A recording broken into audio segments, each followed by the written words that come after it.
Hi everybody, welcome along. I am the Insights Insider. My name is Emra. So a little bit about me. I've been working for Fortune 500 companies for the last 25 years. I've been working as, more often than not, a consumer insight specialist. I have done some planning. I've also worked brand management, but my primary passion has always been about consumer research. So that's where I hung out more often. I have worked across the world pretty much. I've worked in 4 continents at least, and have been able to meet, understand many different cultures, views, and people. And it's been absolutely fascinating. Having been able to do that, I want to take a little bit of time to share and pass on a little bit of that knowledge and make sure that people who are interested are at least informed from my perspective as well. So the big obvious question is, what is market research? Well, very simply, it's about the process of gathering and analyzing data about a specific target market or an audience. Either which way is fine. The idea is that we go and bring forth what is in the hearts, minds of people into the business context or into an information base that allows people to make decisions. So that's the fundamental base of what we are trying to achieve, is to get data about people and feed that onto others who need it. As a part of that context, we try to make sure that obviously we take the right steps to ensure that the data is as accurate as possible and that it is sampled in the correct way. What's all this data about? It's about people's preferences, their behaviors, and their needs. It's about trying to get into their heads and find those golden nuggets, or better said, consumer insights, that allow a business or any organization to use that knowledge to go bigger, better, faster. And in all of that, what we're here to do for anybody that is essentially paying for it is give them the ability to make informed decisions. Now, what are informed decisions? Basically, it's where you're taking the guesswork out of trying to make a decision. Obviously, experience is a large part of decision making, and within that, it's an accrued skill more often than not that allows people to be able to use that gut feeling to take a very simple or rash or quick decision. However, when there's doubt or an inability to decide, fortunately, there is a team or people or agencies that can help us to get such data that allows that objectivity. So what information can be collected, or what can be collected about? Well, in my 25 years, pretty much name it and I've collected it. More often than not. It's usually for product development or for product evolution, for instance, where if we're trying to create an improvement or something brand new that allows people to get exactly their need or more of their need satisfied, that's where market research really can come in handy. The other thing is, for instance, for companies primarily to understand what trends are all about. So what is actually shaping the market? How are people turning? How is their head or their thinking evolving? All of those are actually pieces of information that we can get. The other thing is essentially competitive intelligence. So we can go out and, as researchers, talk to people who are using the competitor's product and understand the why and wherefore of that decision and try to translate that into, well, what is the missing need that the competitor is covering that we are not necessarily? Another use is essentially building your marketing strategy. So it's not just about developing the product, but it's also about how you're going to be selling it on. And what is the message that you should be giving people as the core of what your unique selling proposition is.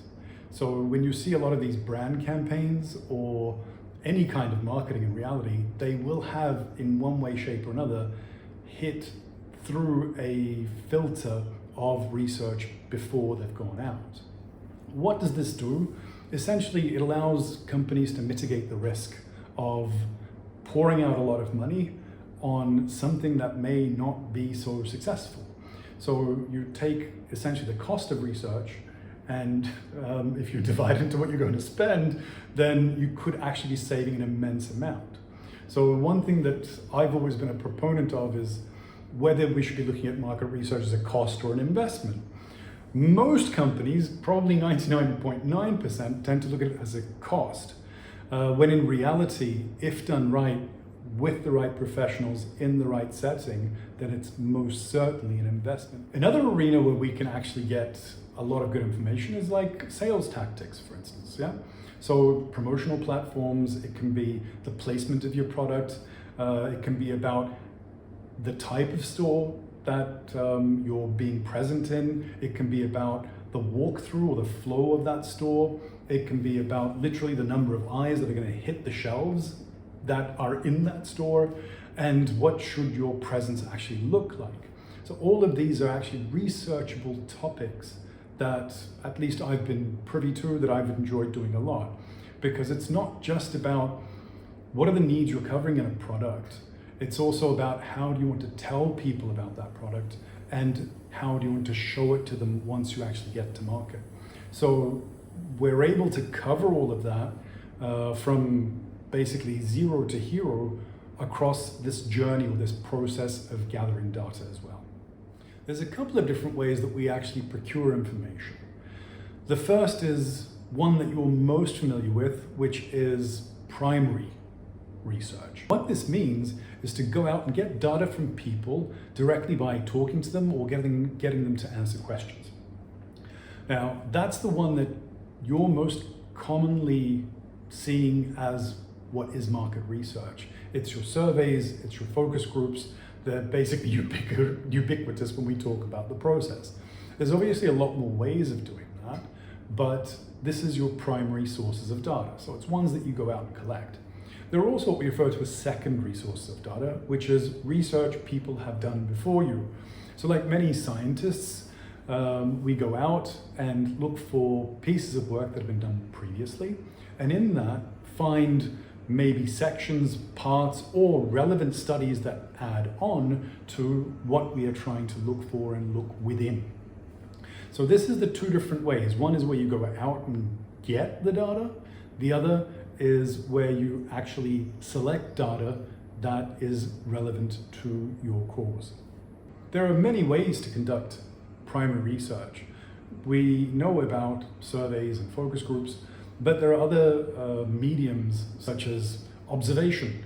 And I know that feels a little bit pervy, but it's not the idea. It's basically where you go out and look at how people are behaving without any other obstruction or any other stimulus being given to them that's going to change the way that they're behaving. Because funny enough, people tend to sometimes want to just tell you things they think you want to hear. So observing people is actually a very, very strong method of understanding how they actually behave in the wild. There are other ways such as in-depth interviews as well. So here, rather than talk to a group of people, you speak to one individual for a longer or an extended amount of time. The idea here is really to get into the psyche of people and gather what's sitting beneath the ice. As we're going into primary data, we can make one very basic split: quantitative and qualitative.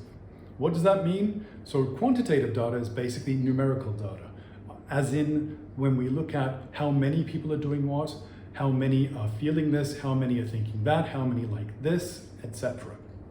So it's very, very numbers based, and it's about measuring essentially. So measurement is the key word there. The other is qualitative, which is very descriptive data. So a lot of these numbers that you might find while you're talking to people remain numbers. The way to delve deeper into that is through qualitative. Here, the obvious one is focus groups. This is a qualitative method. It requires talking to a smaller number of people for a longer amount of time. The reason we take a longer amount of time is because we want to understand the depth of their thinking and get from their hearts, if you like, how they're feeling about certain topics or situations, even people, if you look at it from a political perspective. So The two are vastly different in what they bring to the table, but as one whole, they make an immensely powerful tool to help make those business decisions. Can you have one or the other? Well, absolutely. It depends very much on what is your objective for the study. So what are you trying to achieve out of this? And is it about measuring something large, or is it about understanding a particular problem or an issue? Based on that, you could go and do just the one. More often than not, that's usually what we do anyway. If it's a very large project like a product development kind of phase, you'll usually start kind of qualitative and then go more into a quantitative base. So you'll develop and build in a, if you like, smaller group, and then test that on a larger group to see what kind of acceptance it gets. So in all, what's it all about? It's about business trying to meet people's needs, trying to create higher brand loyalty, or build a really strong competitive advantage within the market. This is essentially what market research helps to achieve. It is a science, it is also an art. The science part really comes from how we obtain that data. Is the right way to do it? Is it replicable? Is it random? Is it sampled well? All of that goes into effect. And the art part is being able to extract or derive the actual consumer insight from there and present it in a way that people can understand and appreciate, and more importantly, take action on. So thank you very much for coming along. That's just a short intro on me, as well as what we're trying to achieve here and what we're trying to understand. I'll be looking into other episodes that will detail out many of the things that we discussed here. It'd be amazing if you continue to follow along and maybe even join the discussion in the comments. Thanks very much, and please be curious.